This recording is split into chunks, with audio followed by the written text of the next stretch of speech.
top story tonight, a Rochester woman is speaking out about the desperate search for her husband, Nick Brandreth. A man disappeared on Thursday, and now his wife and kids are panicking. Rochester police are asking for your help finding a missing man. He's 6 feet, 180 pounds. He was last seen wearing a light blue shirt, khaki pants, and was known to wear glasses. Volunteers and rescue teams met up this morning. Search crews were back out with K-9 teams, a scuba team, and an aerial unit from Rochester Police Department. Family members say they just want to know he's safe.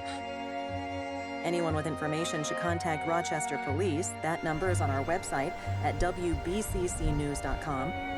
Police say they've searched everywhere to try and find him, but the fact of the matter is, he's gone without a trace.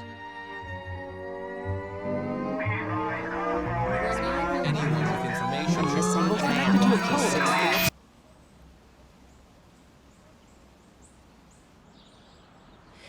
My name is Francine. Do it to the camera. My name is Francine Brandreth, and I live in Rochester, New York. I work at the Wallace Library at RIT, and I have a daughter named Olivia, which you already know about. Hi, Mom. Okay. In 1997, my husband, Nick, in 1997, I'm sorry. What for? I shouldn't be crying in your movie. Mom.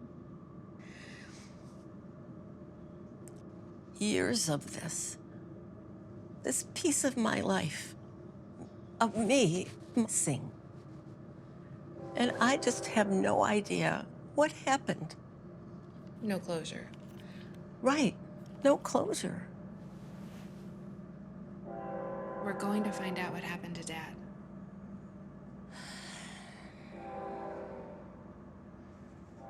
We will.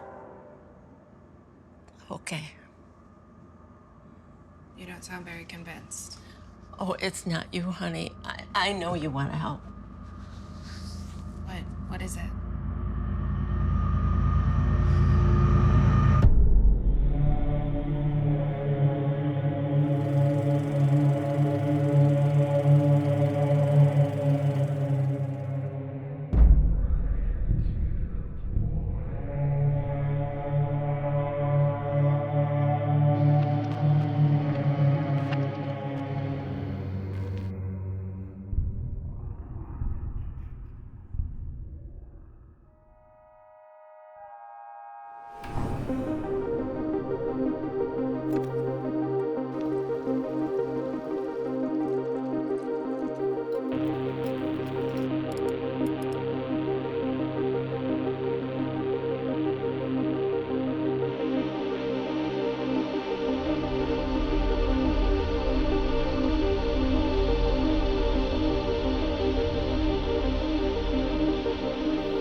05A, take one, Mark.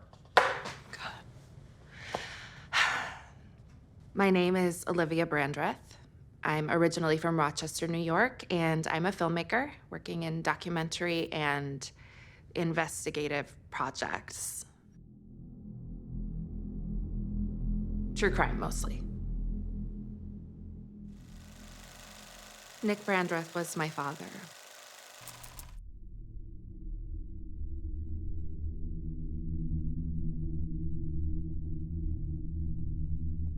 He went missing in 1997. Police remain baffled in the disappearance of Nick Brandreth, who, after weeks of searching, remains missing.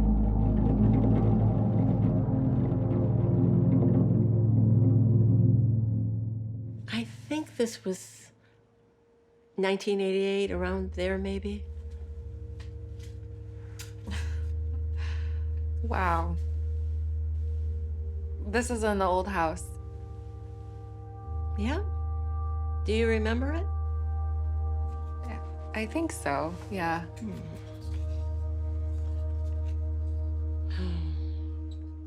I always loved this picture. Nicholas Brandreth was born in the summer of 1958 in Buffalo, New York. My father liked to say that the life of a photographer is a life dedicated to manipulating light.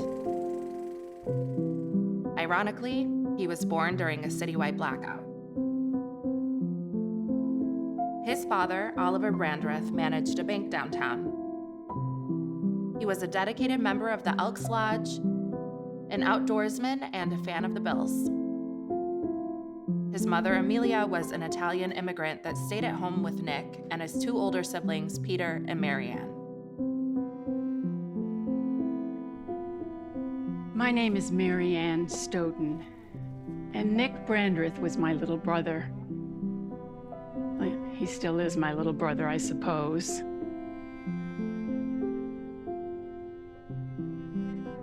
Nick would get lost in his own ideas.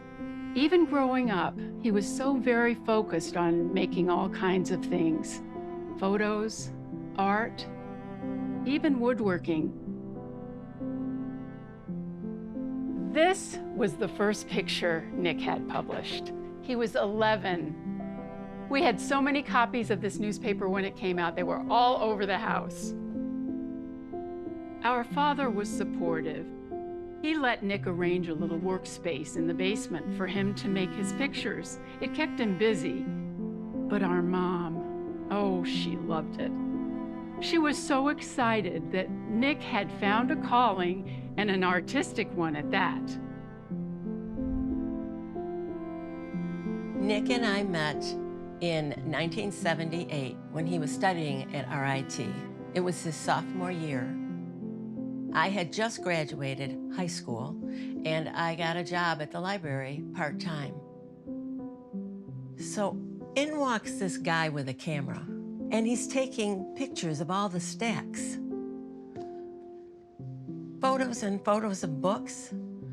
It seemed funny to me, but to your father, he always saw the world in a different way.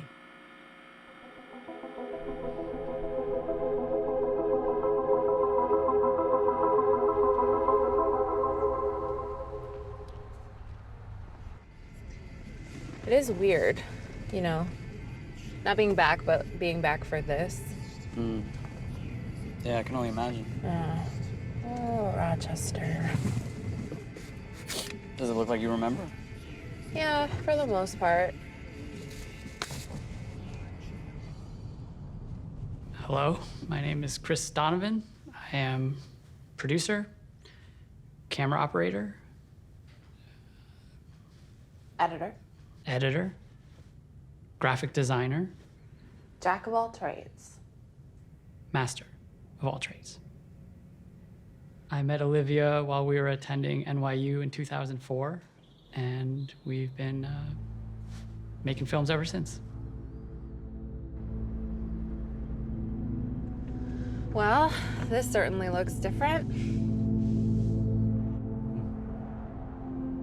This was Benton Photo Supply.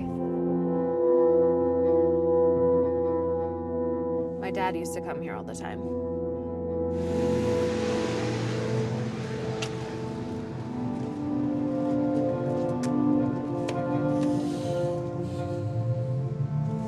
Not much to see now, is it? Not really.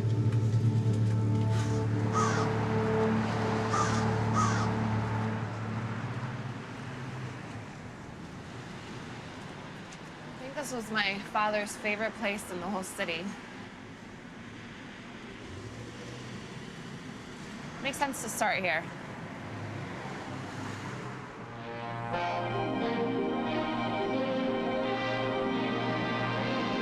The Great Lakes have become the fourth seacoast for the United States, with Rochester as the focal point. Genesee is an Indian word meaning beautiful valley. And still today, no description more aptly fits this area of the world.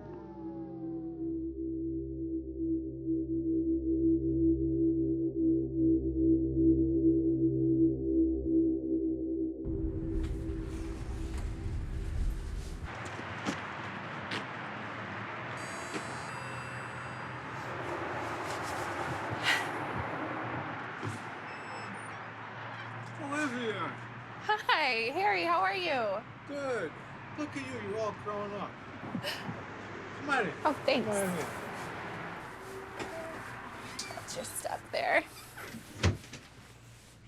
My name is Harry Benton, and I ran Benton Photo Supply from 1970 until 1999. Do you miss it? The store? No, I don't think so. But I am sad that it's gone. It's strange to outlive your career. Anyway, I don't think Benton Photo Supply is the subject for today, is it? No, well, not exactly, but it was a big part of my father's story. Your dad was a regular. He bought countless rolls of film. I ended up just letting him use the darkroom because he was around all the time. I don't think I met anyone who ever fired off more film than your father.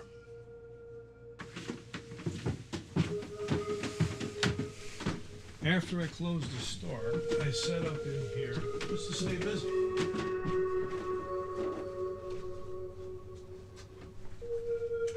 Your father used all of this stuff. The same enlarger, the loops, hell, the changing bags might even be his. I brought that enlarger from my home. It predates the store. Wow. Oh, no, it's fine. I don't think it can be broken. Go right ahead. It'll probably be around after I'm gone. Harry Benton's darkroom is a treasure trove. 35mm equipment was just built differently. I can't believe how much of it still works.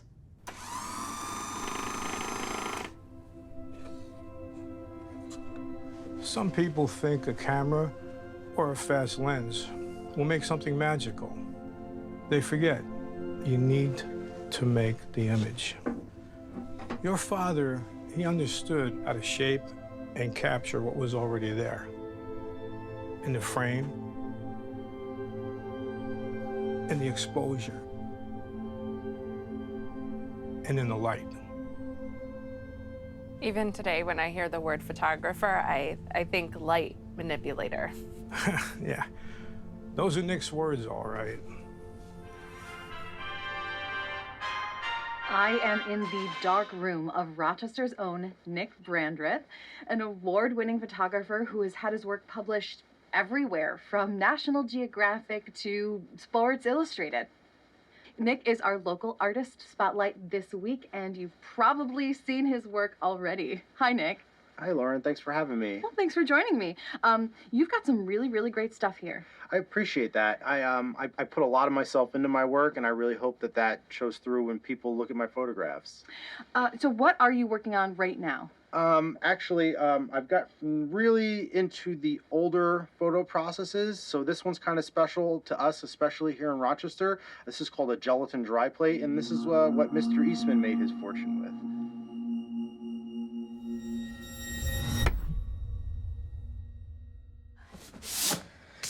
Dusty. Sorry about that. All right.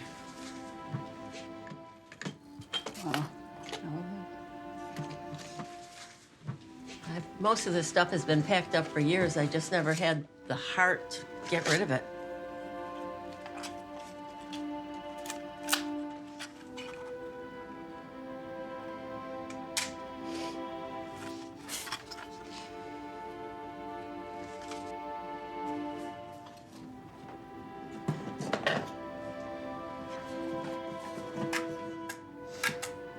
What's this? It's weird. I think it's a trap camera. A trap camera? The trap camera is unique because the photo is taken not by you, the photographer, but by the subject. The subject takes the photo? Exactly. Fantastic. Once the KTC-125 has been placed, a tripwire controlling the camera is set. Springing the trip line will release the shutter, taking a photograph. This makes the trap camera extremely useful in photography of elusive wildlife, dangerous wartime documentation, and other scenarios unfit for a photographer himself. What do you think he was trying to photograph with a trap camera? Wolves? Bears? Poachers? Could be. Wolves? No, not in Rochester. But I've seen this camera before. HCT, Horace Cody Taylor. Your old man, he found that camera with some prints at a junk swap. Do you have those photos?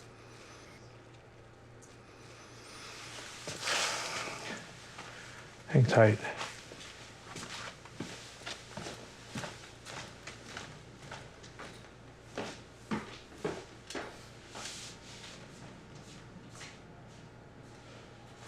Please don't make me regret showing you this. I won't. Are we still rolling? Yeah, right? Actually, I have to switch out the mag. Okay, let's cut. We've been fortunate to have agreeable subjects. However, they've already been well documented. But when Harry told us about Horace Cody Taylor, we had our first piece of real new information about my father's disappearance. Unfortunately, our new lead died nearly 100 years ago. Born in New York City in 1888, Horace Cody Taylor was an inventor, photographer, and cartographer. A patent filed in 1916 in New York City and a series of survey maps from 1923 corroborate the timeline we got from Harry. However, after 1931, there is no information on Horace Cody Taylor. No record of a death, sale of his property, next of kin, nothing. Process these negatives after your father, after everything happened. Here, take a look for yourselves.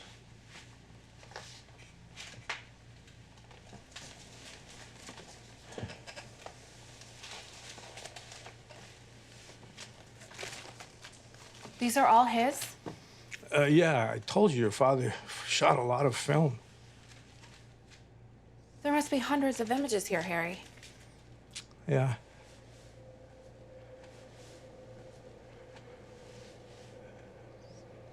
Whoa. Yeah, whoa.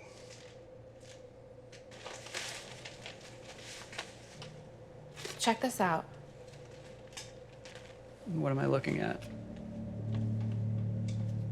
Is that a door? Just in the middle of nothing? And what is that up in front? Bear, maybe? No. No.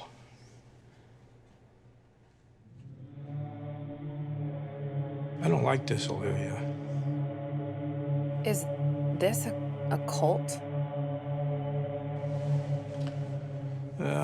No, not really. More like an extremely old religion, sort of a naturalistic following is what your father thought. So a cult. I wouldn't be so quick to label things that you don't understand. Okay. Who are they, Harry? I don't know. That's what your father was trying to figure out, but... Turning to Rochester news, a local man has gone missing. Police remain hopeful that they will find answers in the disappearance of photographer Nick Brandreth. It has been 3 weeks since Brandreth's pickup truck was found parked outside of Haddonfield State Forest, where a 9mm firearm, A spent shell casing, and a number of cameras were recovered. in an apparent suicide. If you have any information regarding the disappearance of Nick Brandreth, please call the Rochester PD tip line. Thank you. Thank you. Thank you. Thank you. And good night. Are we really gonna use this? Yeah, I think so. Okay. Yeah, of course. Prior to the project, I knew that Olivia's father had gone missing. Go on. You know, typically after so much time has passed, these kind of cases rarely get resolved. What do we got? Not much yet. Haddonfield Lake is surrounded by woods with the exception of this stretch of highway. According to the police, my father's truck was found over here in the eastern entrance.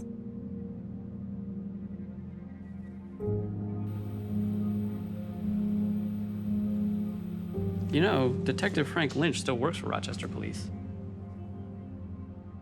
Yeah, looks like he's Captain Lynch now. I guess they promote incompetence from within.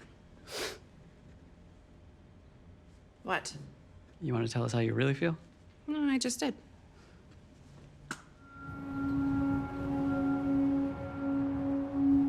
I remember your dad's case. You know, we don't get too much heavy crime up here. Heavy crime? Your rapes, your murders, homicides, every now and then, sure, they happen, but for the most part, it's pretty quiet up here. I'm Captain Frank Lynch of the RPD.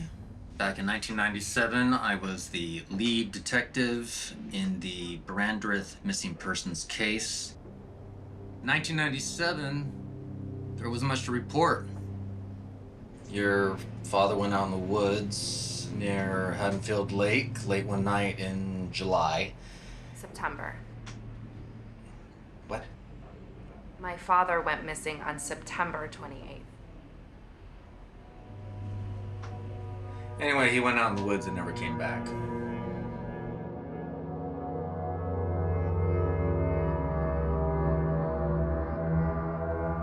My father went missing on September 28th, 1997.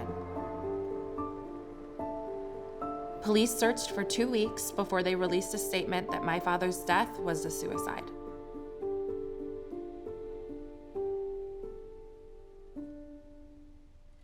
Hi, Dad.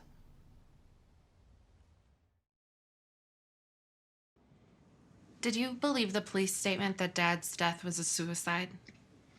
No, not a bit. And I never trusted that Detective Lynch.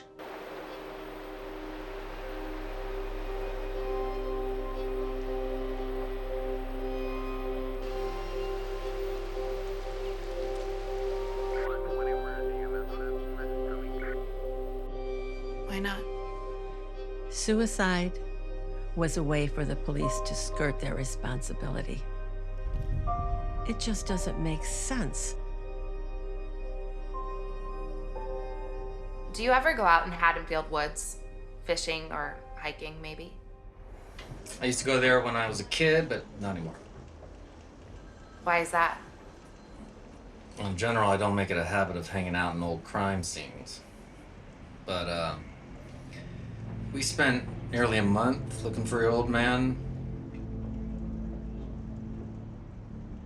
We never saw an animal. It was so quiet up there, you couldn't even hear any birds. Weird place. Honestly, we didn't have much to go on. We found a 9mm handgun with a spent round. Your father's prints were on the firearm. Sorry, Olivia. It was a suicide. But the body, The body was never recovered. That is correct. that didn't strike you as odd. Yeah, it did. It struck me as very odd. We canvassed the clients that he had invoiced, friends, family. No motives, no suspects, no indication of foul play at all. This is heading down a dangerous path. Harry, Olivia, you don't think my father's death was a suicide, do you? no one who really knew Nick Brandreth ever believed that story.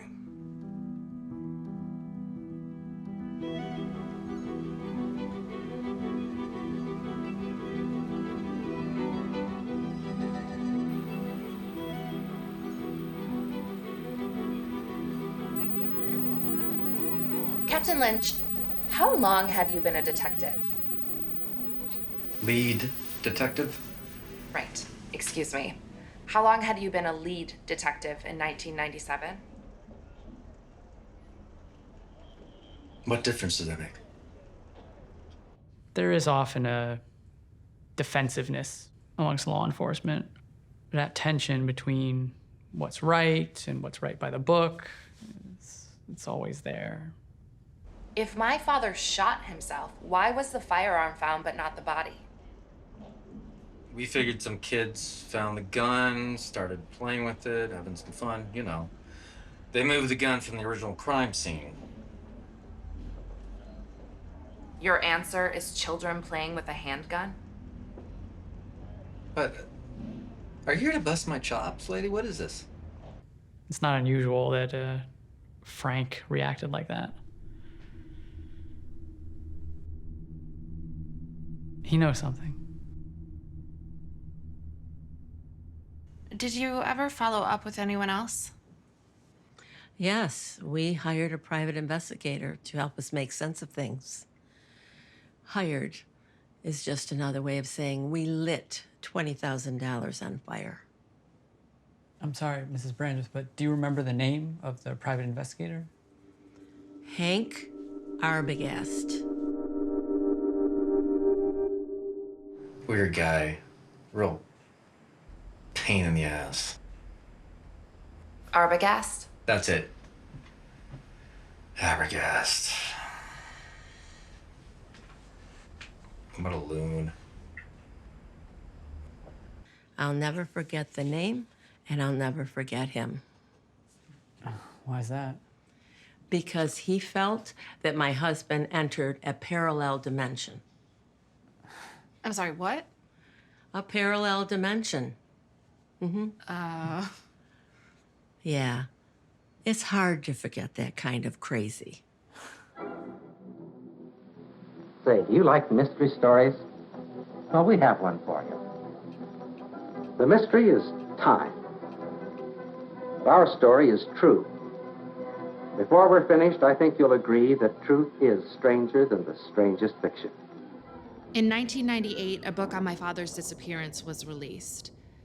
Blue Hour touched on a number of unexplained aspects of the case, but ultimately supported the official police statement. Hank Arbogast's theories were discredited as the insane ramblings of a madman in the book's final publication. Now, is this a simmer or a boil? Yes, a simmer. It's simmering right now. Simmer, you got it.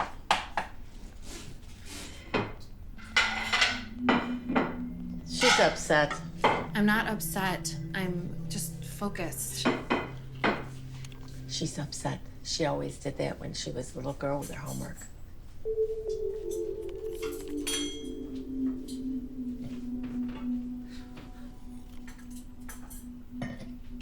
Thank you, Mrs. Brandreth. This looks great.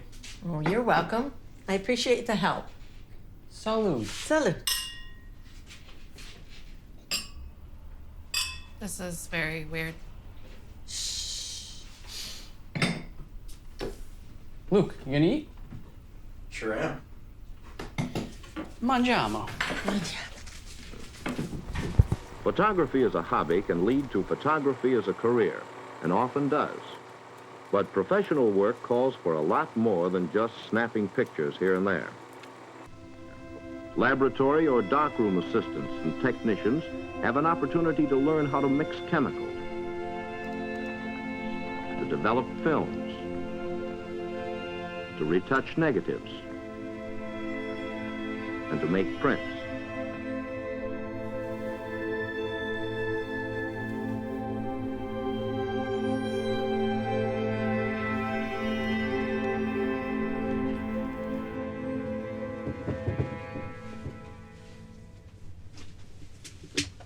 Here it is.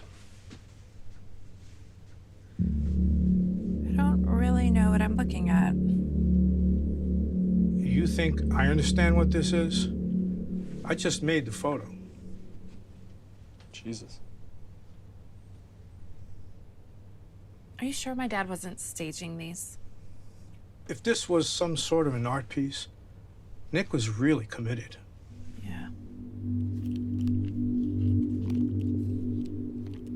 This is wild. Did you ever show these to the police? Of course. It seemed relevant. It still seems relevant. Yeah, I'd say so.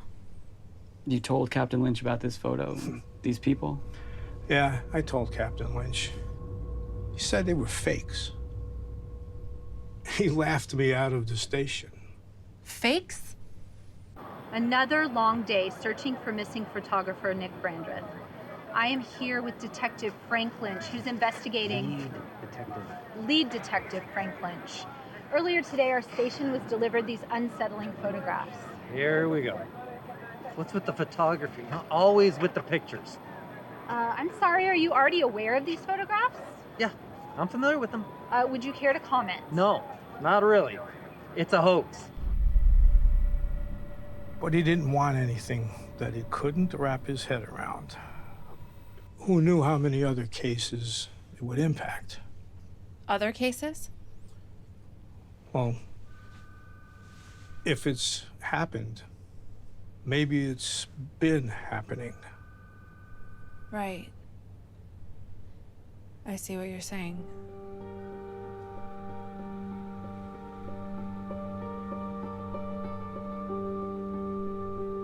Can you start by introducing yourself?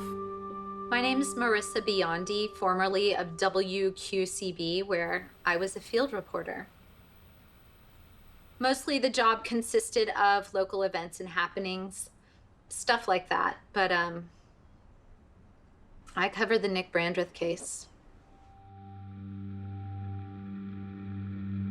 We don't get a lot of national news coming out of Rochester, but your father's case really struck a nerve.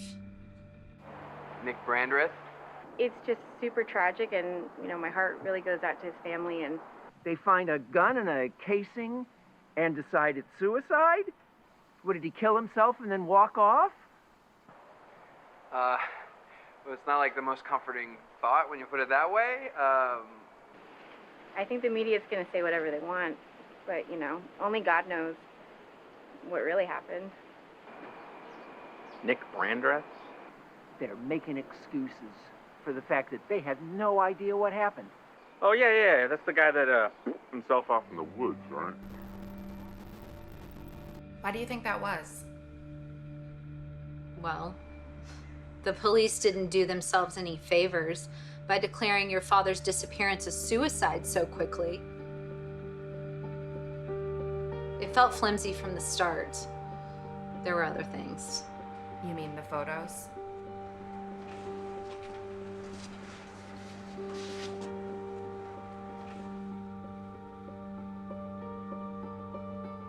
I remember these. It's a hoax. Come on, Marissa. Don't bring me this garbage. It's just a bunch of freaks playing with triangles and Halloween costumes. I'm wondering if... No. Excuse me, detective. I'm Marissa Biondi with WQCB Rochester. It was impossible to get the police to consider anything. They had their answer, they liked that answer, and that was it.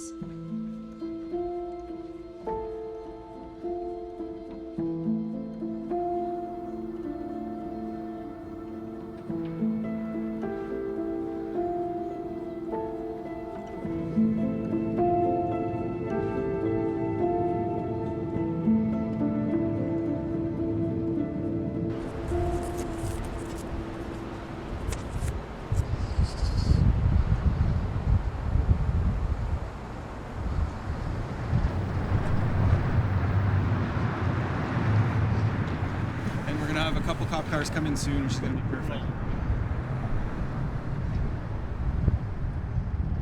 Hi, my name's Olivia Brandreth. I'm here to see Captain Lynch. One moment, please. Olivia. Thank you for meeting with me again, Captain. I promise this will be quick. Okay. What is this supposed to be? I was hoping you could tell me.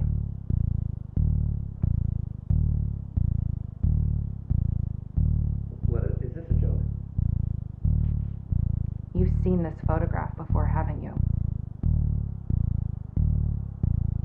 This is fake. Photoshop. This is Photoshop. Captain, this is from a 35mm negative taken by my father in 1997. I watched it get developed by hand a few hours ago.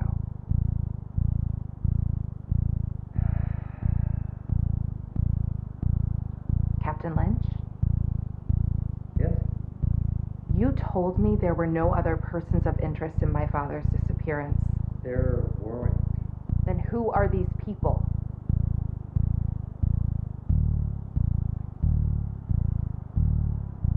I don't know.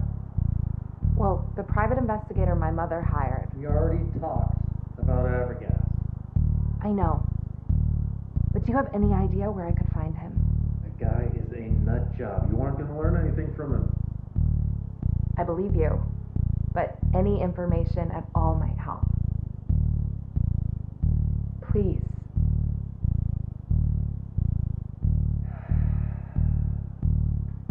Can you help me understand what happened to my father?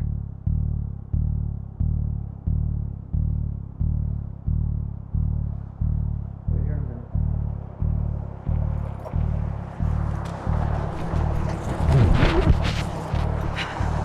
What happened? What's that? Arbogast address. Well, I hope so. How? Lynch. He slid it across the table and he just stormed off. All right. Oh my God.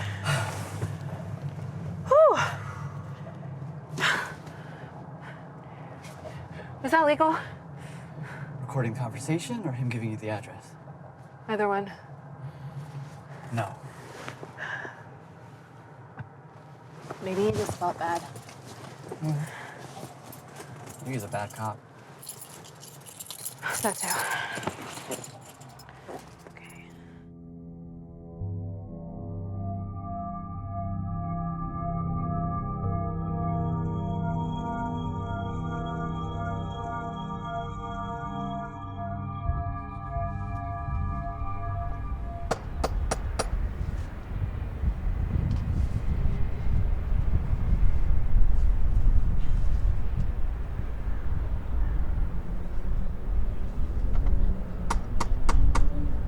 Hey.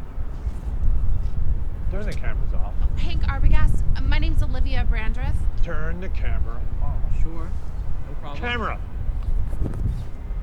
Hank Arbogast? Yeah? My name is Olivia Brandreth. You were investigating my father's disappearance. Figure it was about time that you guys showed up. Mr. Arbogast, would you be willing to appear in our documentary?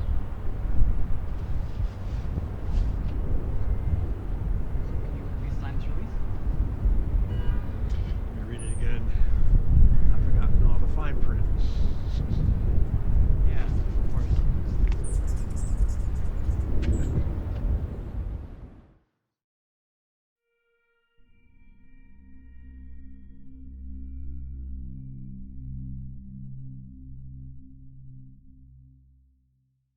My name is Hank Arbogast.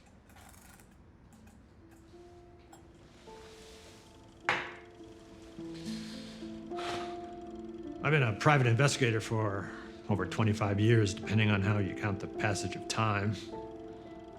In 1997, I was hired by Francine Brandreth to find her husband.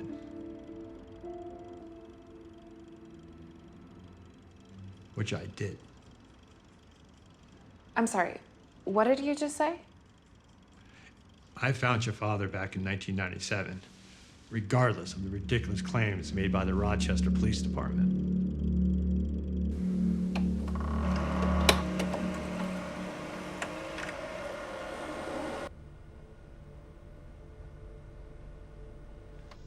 Nick Brandreth is in a place called the Beyond.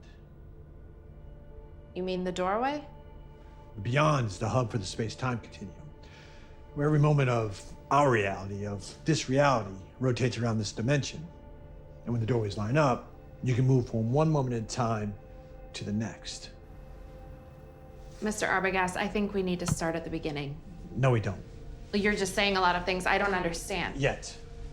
Things you don't understand yet. And where are these doorways? When are the doorways? That's the question you want to ask. It's all right there in the title of your daddy's book.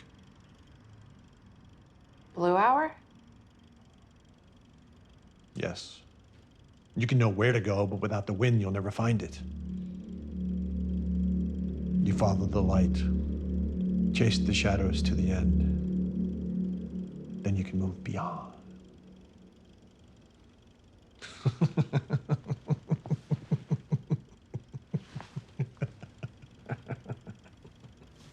And my father went into one of these doorways? Not willingly, but that's right. I've been collecting information on this, on them, for a while. Who are they? Acolytes, runaways, gypsies. Believe it or not, one was a lawyer. Are they dangerous? Mostly no, but you know how people can get when they really believe in something. They act irrational.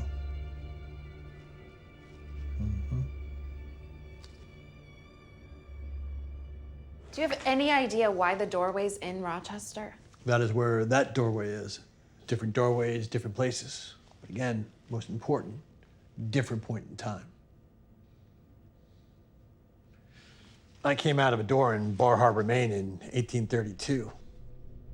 Another in Dallas, 63. London, 1888. And these people worship the doors? No, they protect them. The acolytes worship the obsidian pyramid. Excuse me?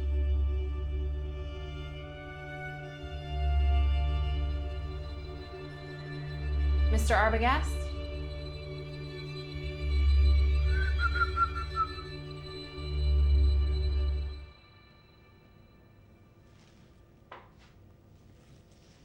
Forgot where I was for a moment.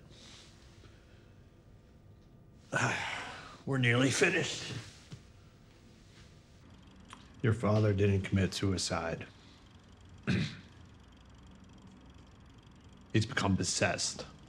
He now serves the obsidian pyramid.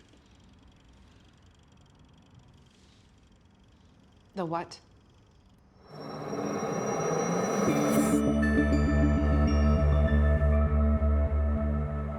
Doorways. Doorways from one point in time to another. Some would say wormholes, portals that allow you to move through time.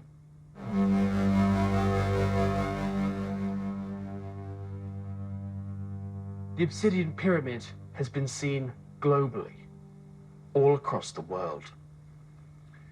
It's an incredible idea that the very fabric of reality, that time itself is structured, it's balanced by a mystical rock.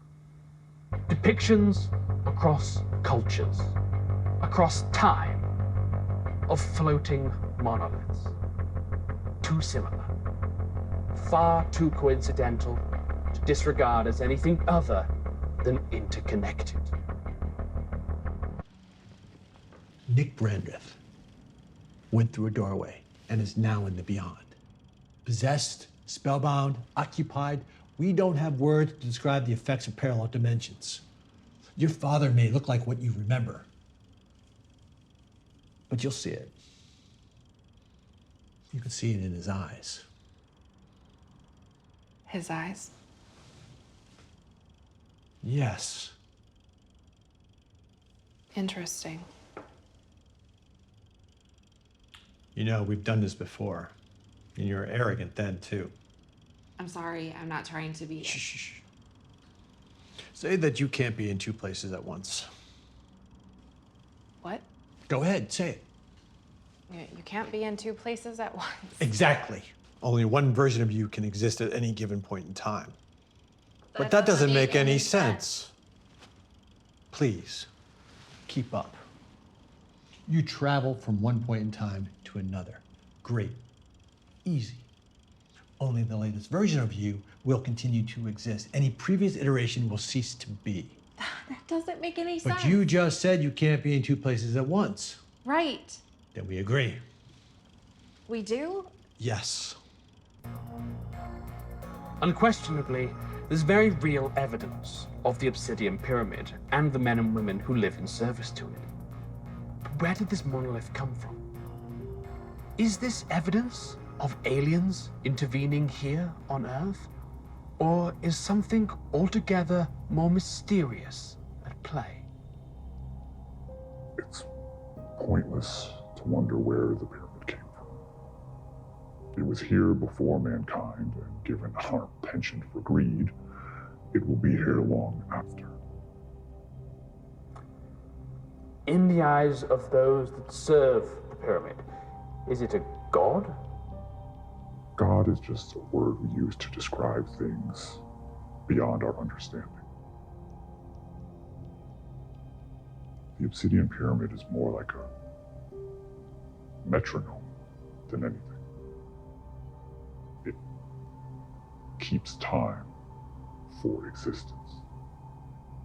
If time, like the land or the seas or outer space itself, if time can be navigated with the correct knowledge, what other secrets can we uncover?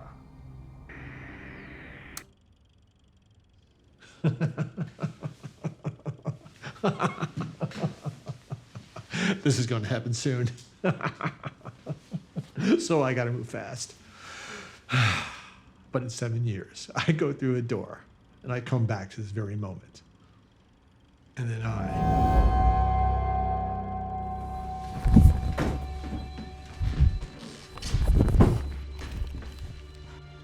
What just happened?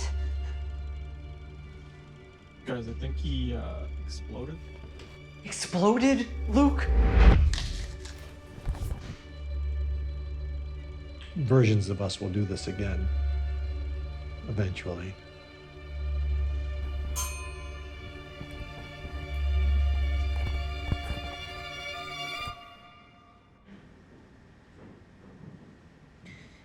It doesn't make any sense. Arbogast? He's insane.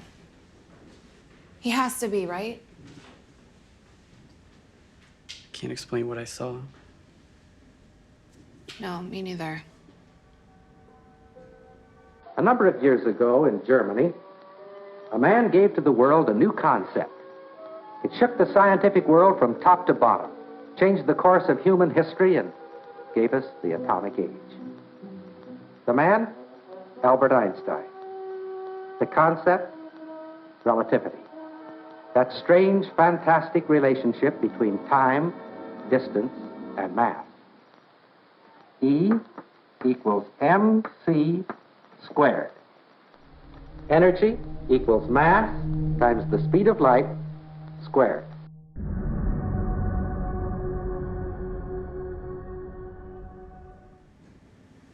He didn't make any sense.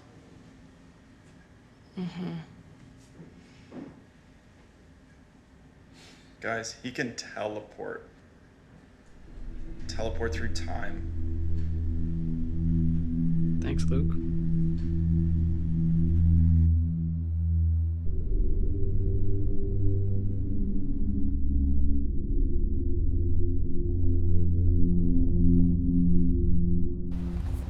All right, you ready? I'm ready. Olivia? Yeah, I am ready. Ready? Hey, what are you doing?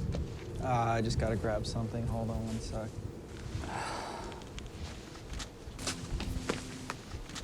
It's like wrangling cats. All day. Every single day.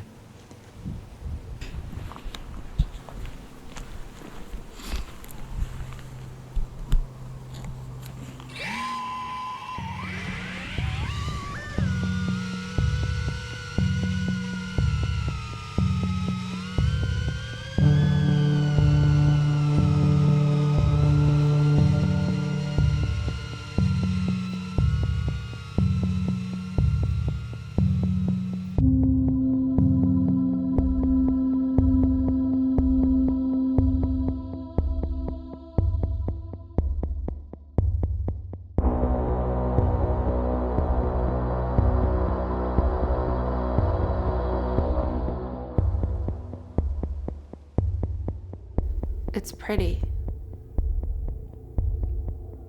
Quiet and peaceful.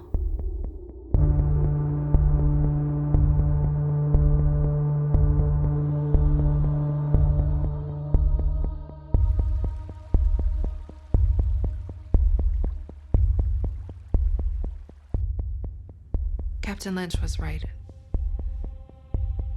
Silence.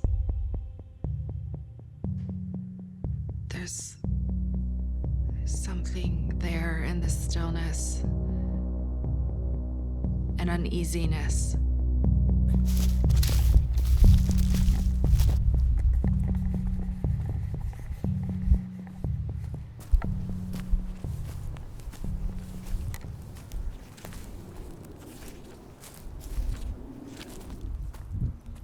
We're looking for that.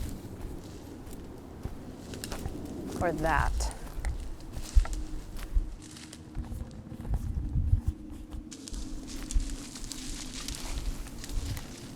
There are so many trees.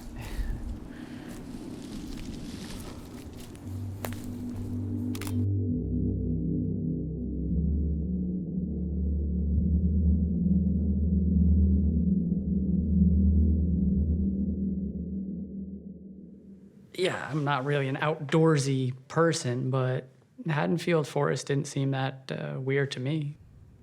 Scariest thing's probably the name. The name. Yeah, it's the town from Halloween. Anything? Not even close. Gotta be around the site. We've been walking about 2 miles. Yeah, that's pretty close.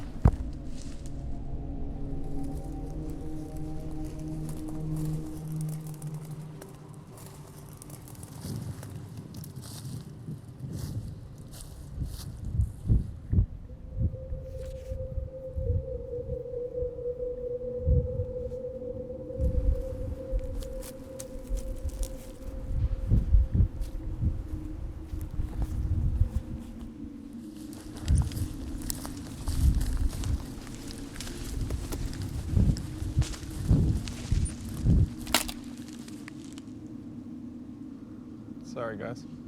It's okay.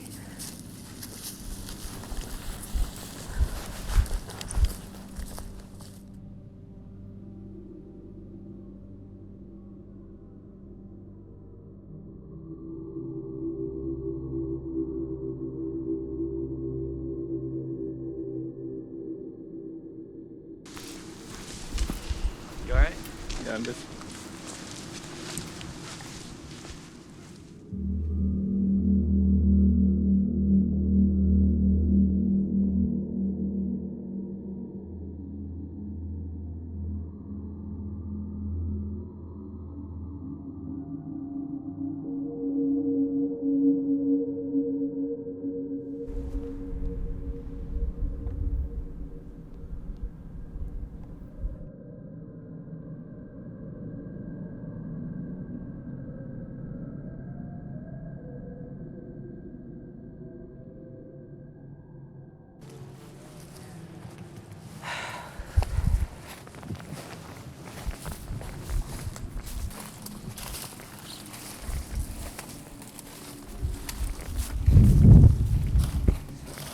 Let's keep going this way.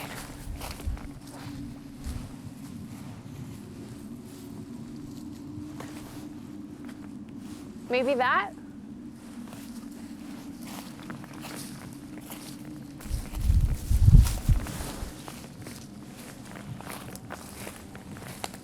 All right, come on, we're gonna start losing light.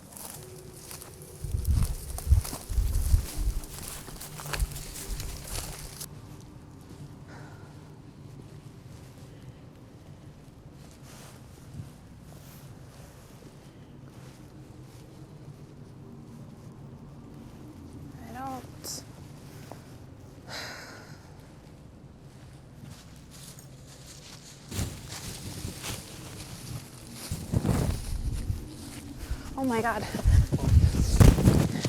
Look. That's a match, right? Yeah, it looks like it lines up. Hang on, I can't pull focus.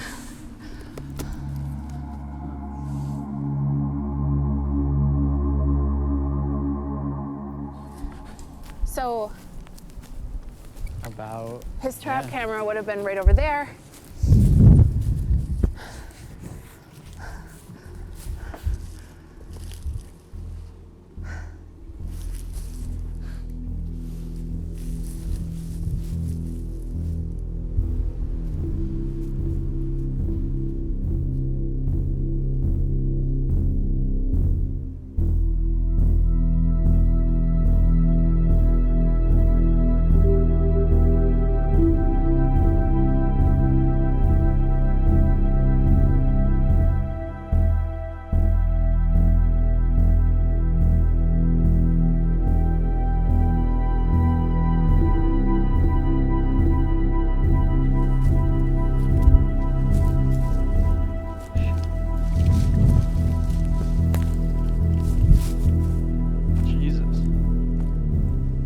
Hey, Chris. Yeah? Where's Luke? I don't know. He was right here filming. Luke! When's the last time you saw him? 15 minutes ago? Luke! Luke!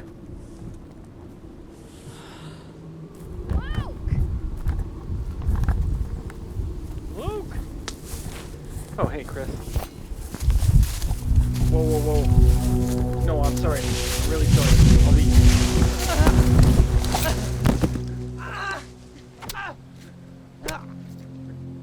Luke! Luke! He's probably flying his drone. Yeah.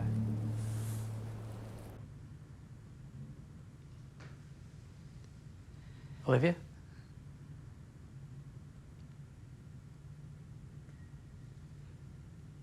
Are you all right? No. Luke! Luke!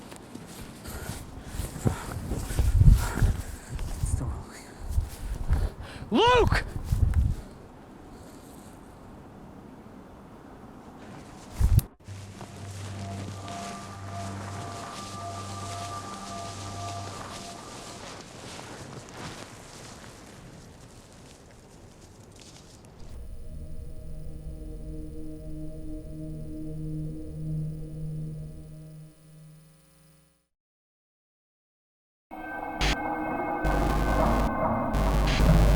Mitchell Robinson reporting live from outside of Rochester, New York, where a grisly murder has shaken this otherwise quiet community. Freelance cinematographer Luke D'Antonio was working on a true crime documentary when he was brutally attacked in Haddonfield Woods.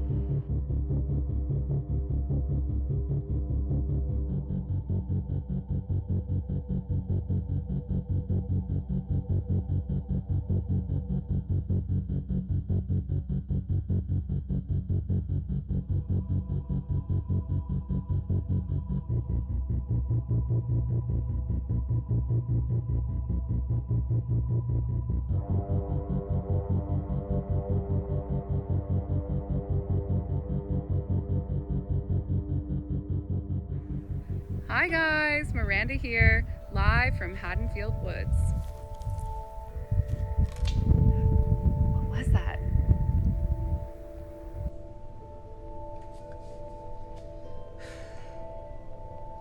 We shut down production following Luke's death.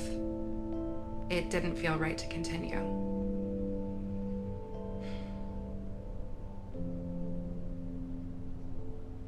And then?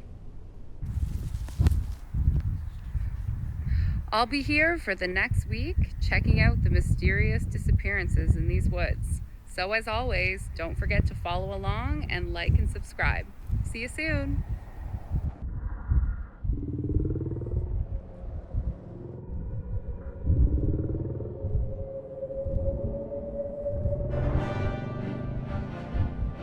Reporting live from outside of Rochester, where another grisly murder has shaken this once quiet community.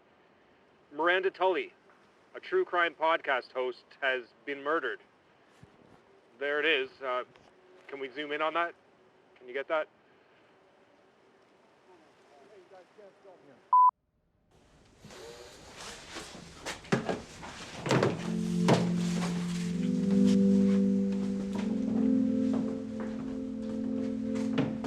Olivia called me right away. It was great to hear from her.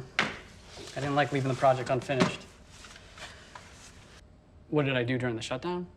Yeah. Worked. Tried to find work. There was a lot of downtime, mostly. New down hole, 3 seconds to play. And the kick from 27 yards is no good. It's over. Luke's family has been very supportive of the idea, so that feels good. I mean, they could have shut us down. How do you feel about being back? Good. I'm a little concerned about safety, if I'm honest. But maybe we should put a pin in this. Huh? Hello? Hey, Mark? Yeah, Chris. Hey, Chris, yeah, nice to meet you, dude. Nice to meet you. Olivia? Yeah.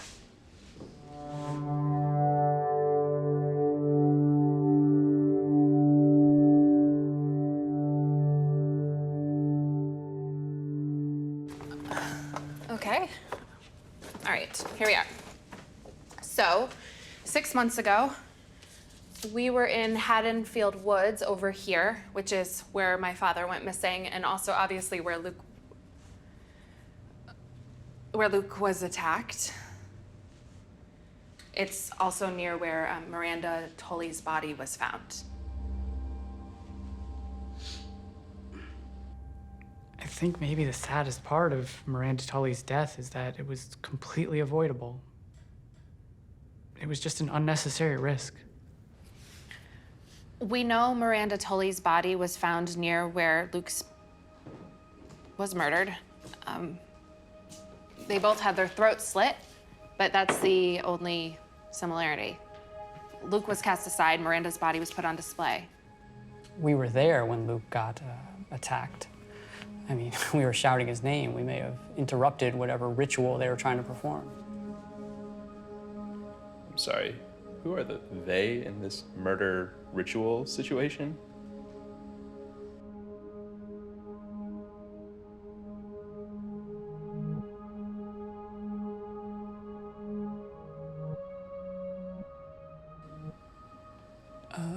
We'll explain in a minute. Okay. The location is the only thing that connects to your father's disappearance. I don't think it's enough to paint a complete picture at this point. Unless you believe Arbogast. Right, unless you believe Arbogast. Maybe. I don't know. I mean, he's no doubt unhinged, but he seemed very sure of himself and incredibly specific. And also completely out of his mind. But this I know. The very formulas and facts which gave man the ability to blast himself into eternity. These very facts contain powerful moral and spiritual implications which just might keep him from doing it. Now, we've considered some weird and fantastic things, but the implications to which we have just referred are the strangest and the most fantastic of all. We couldn't find Arbogast. Are you surprised?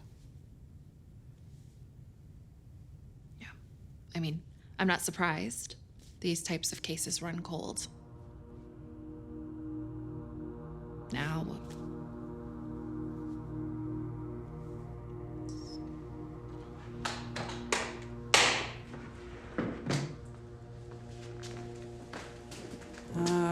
Rochester PD has refused to speak to us, which makes sense. sorry. Yeah. I do have some contacts at the Eastman Museum who claim to have patents and research materials on Horace Cody Taylor. That could be useful. I was also thinking Arbogast had those files on the acolytes. We could check the footage for legible names, addresses. Look, Chris. Acolytes? Yeah, the freaks that worship the pyramid. I'm sorry, I have another question. What pyramid? Right. Allegedly, these people worship a floating interdimensional pyramid. The sky's gonna be clear on Thursday. Okay. Sundown is at 6:04 p.m. and I'm going to Haddonfield for Blue Hour. You what? I'm going back. What? Look, you do not have to come with me. People died, Olivia. I This know. isn't safe. I could probably set you guys up with some body cameras. I could figure out a way to control them remotely. That's a great idea. Great, yes. This is 2 days away. You can't be serious. I am.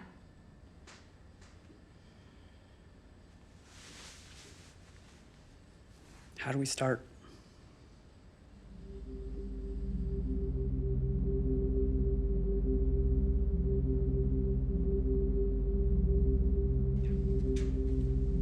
Oh, sorry.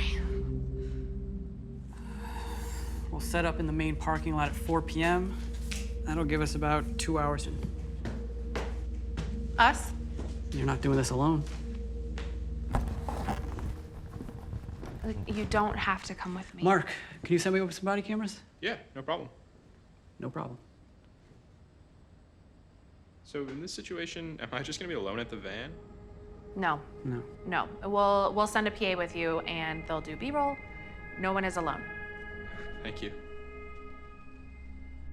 For the record, I still think this is a really bad idea.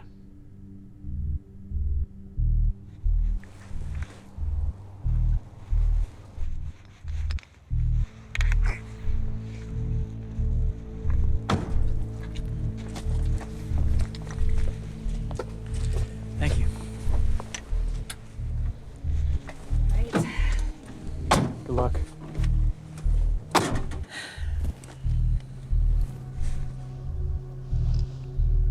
Ready?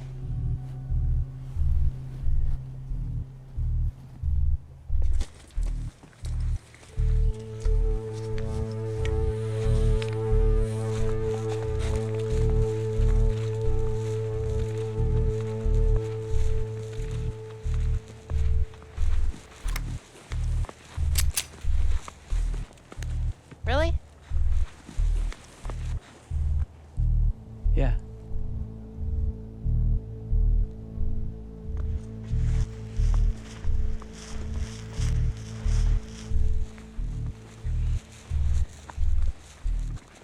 Are you all set, Mark? Everything look okay? Yeah, we're all set over here. You just enjoy a little walk in the woods. Thanks.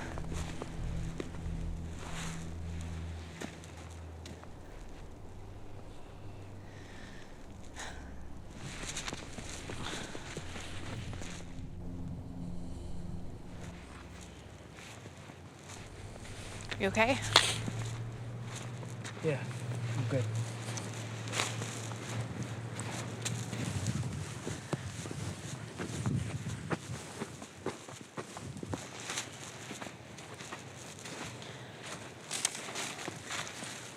Where the shadows end. What? Something Arbogast said. You'll find the doorway where the shadows end. The sun's dipping low now. Where shadows end?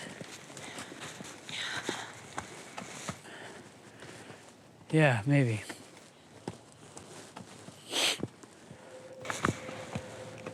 Did you hear that? Yeah, it's a bird.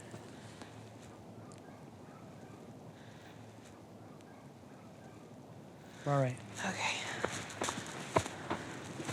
We've got about an hour. Copy that.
Olivia?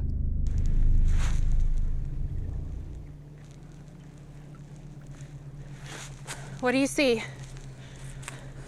Stop moving.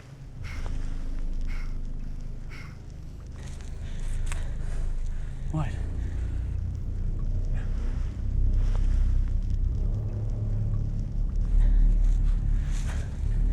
Do you see anything? No. Mark, I don't see anything.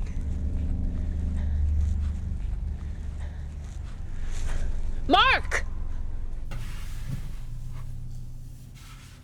Someone's there with you. Someone?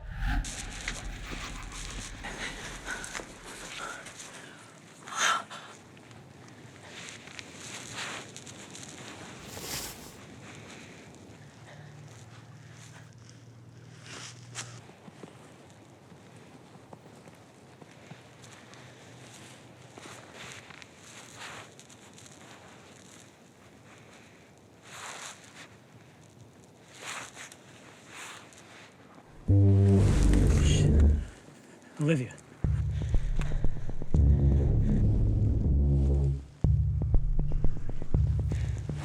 Oh my God.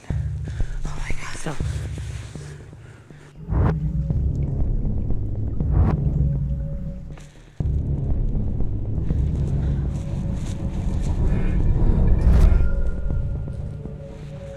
Back up! Chris. Stop! Chris. Yes, I see them. No, behind you. It's here. Olivia! Hey. Yeah? What? You said hey. Fuck!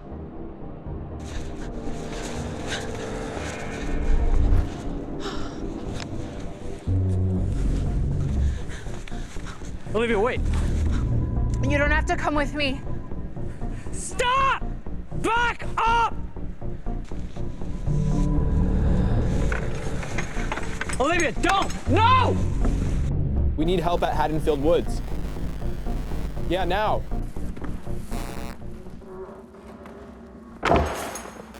Wait!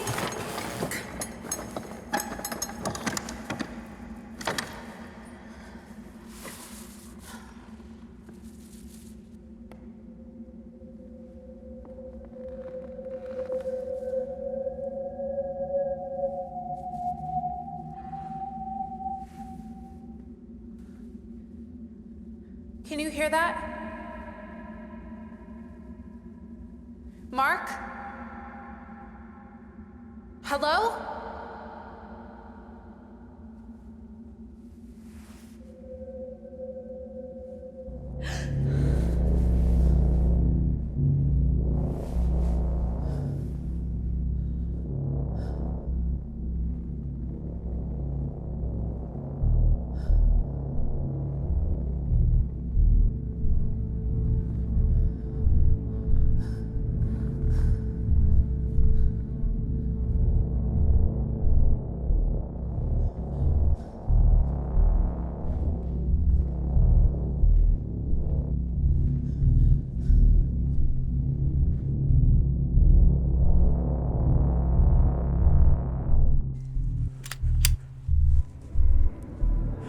don't want to use this! Olivia, back the fuck up!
This isn't normal. I know. Why are we talking like this? What's wrong with my voice? Relax. Am I possessed? In a way, it will pass in time. You were never supposed to come here.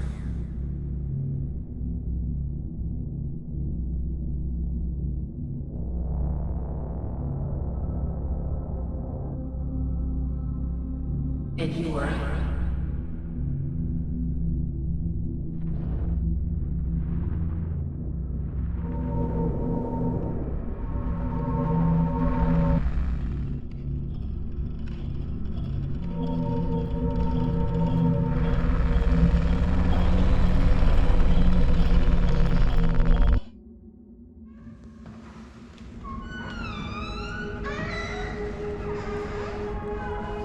Olivia?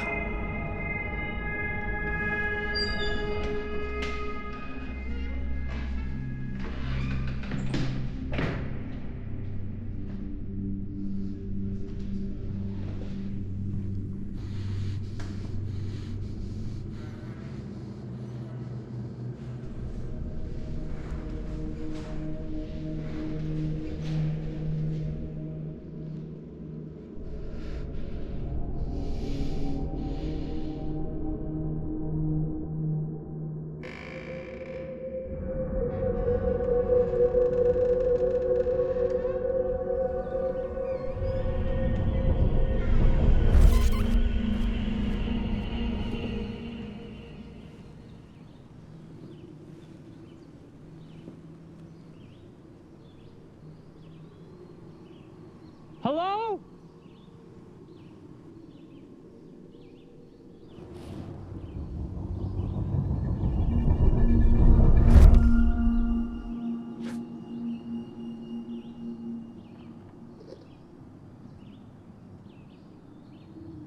Fuck.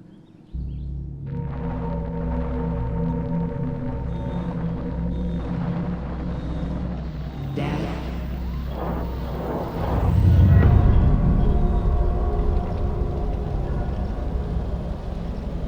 Easy.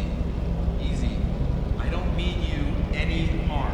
I'm just trying to find out what happened to Horace Cody Taylor. Horace Cody Taylor. Horace Cody Taylor. Stop.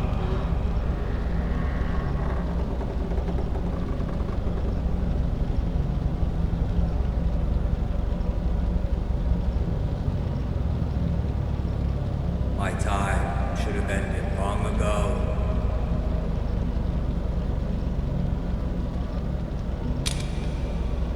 Please, kill me.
Hostile!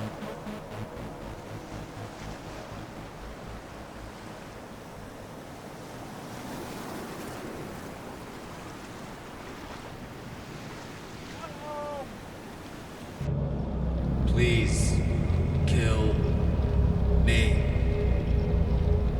Please kill me. Release me.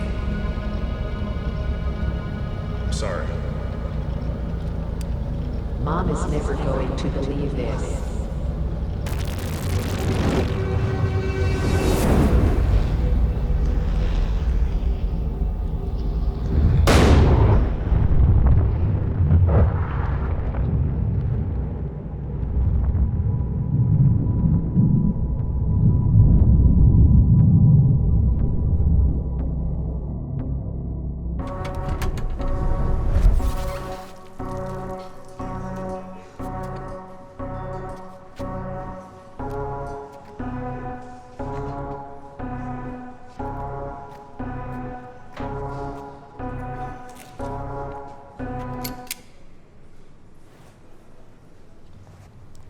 Gentlemen?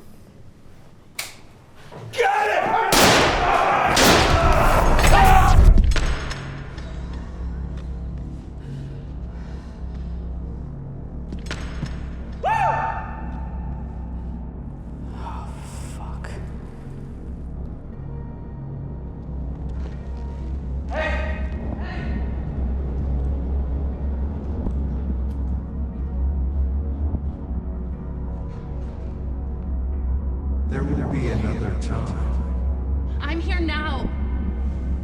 I need you. Mom needs you. Goodbye, Olivia.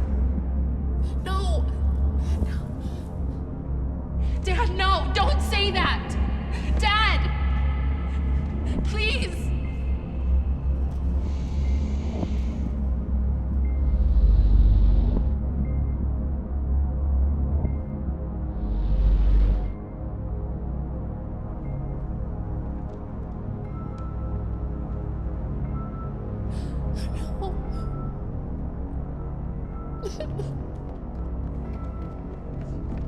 Olivia!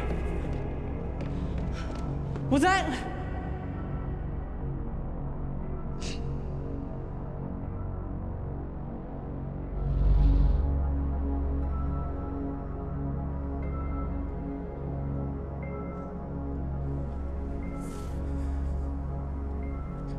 I'm sorry.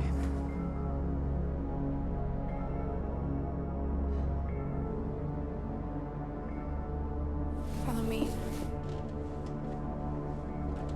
Are you sure? I think so. You think so? Do you have any other ideas?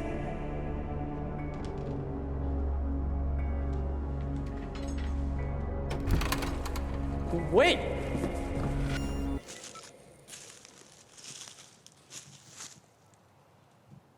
Got warm.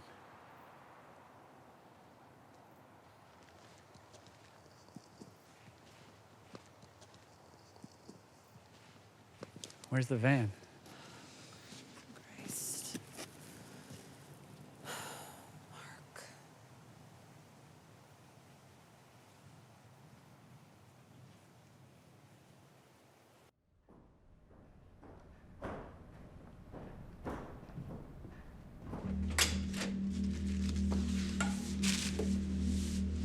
I guess Mark's running late.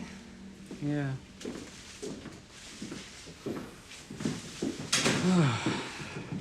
I can start backing up what I shot last night.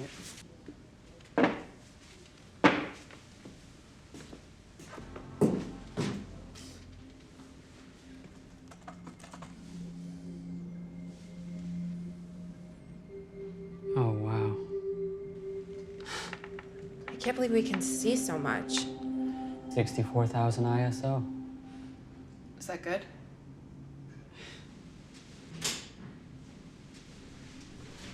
Hey.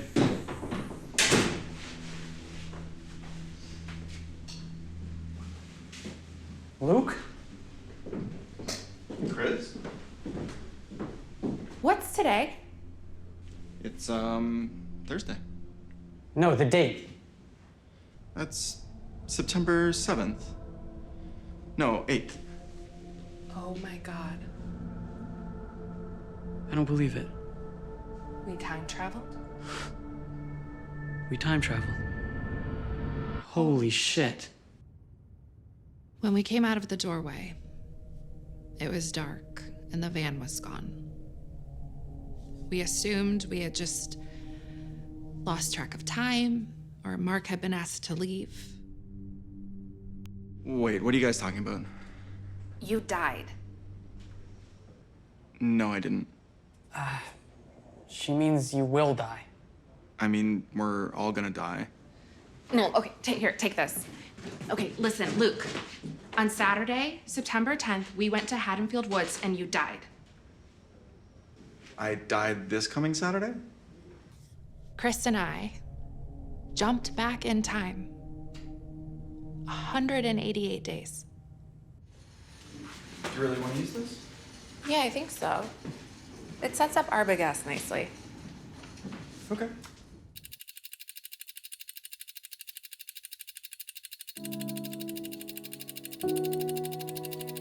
You know, we've done this before. You were arrogant then, too. It was like deja vu over and over.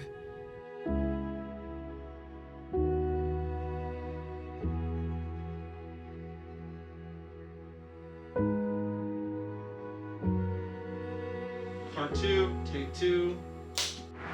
How you been? Good. This is Luke and Chris. Hi, Luke. Hi, Chris. Are we filming? Yeah. Is that okay? Oh, sure. A lot of people are gonna want to see this part.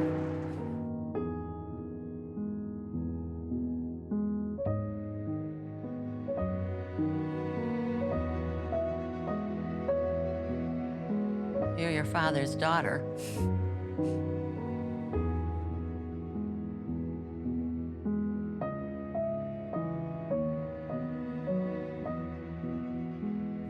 Every day had already happened. We were just experiencing it differently.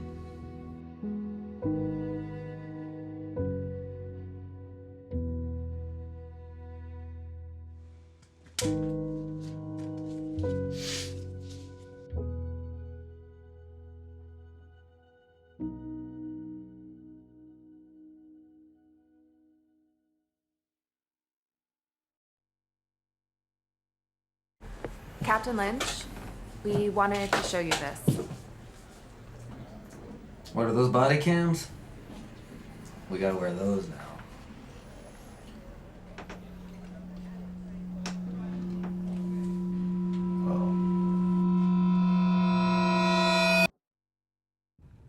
I tried to relax, to decompress. There were 5 bedrooms. I remember that was so fun. Wait, is that Aunt Connie? That's Aunt Connie. It is Aunt Connie. Yeah. Oh my gosh. Finn there. Shh. Yeah, she was. This is a good time. It really is.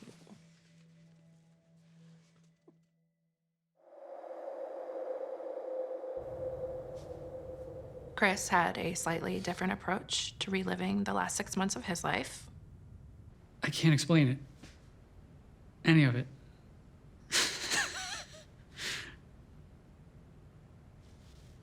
Arbogast was telling the truth. All of it. And he's knocked out of bounds at the 27. That's a timeout. New York, down 1 with 3 seconds left to play. 27 yards. This is in the bag.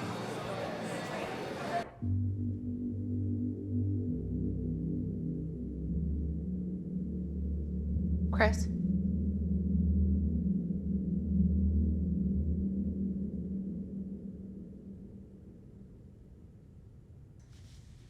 So I actually get what he means. It's not time travel, like the way you think of it. It really is traveling through time, like just from one to the next.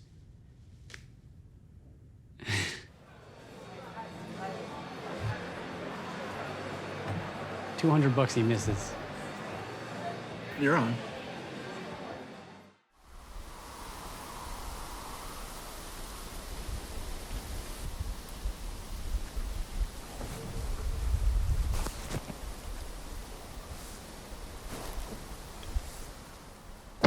Hey, Luke, have you seen...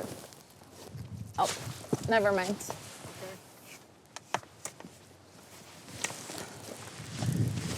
What are you doing? I can film around here, right? No, Luke, just stay in the car. But I can help. No.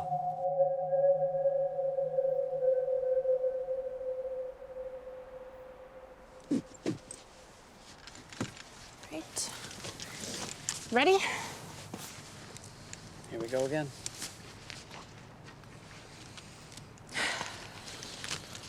Right, let's go.